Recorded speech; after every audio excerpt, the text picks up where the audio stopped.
அணைக்க அவள் இவனை அணைக்க அவள் செய்கையில் பெய்வது ஐ. அவள் விழியின் கனிவில் எந்த உலகம் பணியும் சிறு நோய்கள வையமில்லை.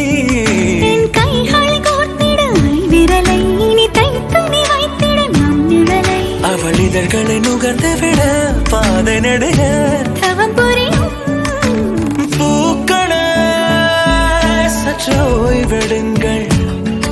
அவள் வந்து விட்டாள், அவள் வந்து விட்டாள். ஹே ஐ என்றால் அது அழகு என்றால் அந்த ஐகளில் ஐ அவள் தானா? ஹே ஐ என்றால் அது கடவுள் என்றால் அந்த கடவுளின் துகள் அவள் தானா? ஐயோ என திகைக்கும் ஐ என வியக்கும் ஐகளுக்கெல்லாம் விடுமுறையை அவள் தந்து விட்டாள், அவள் வந்து விட்டாள்.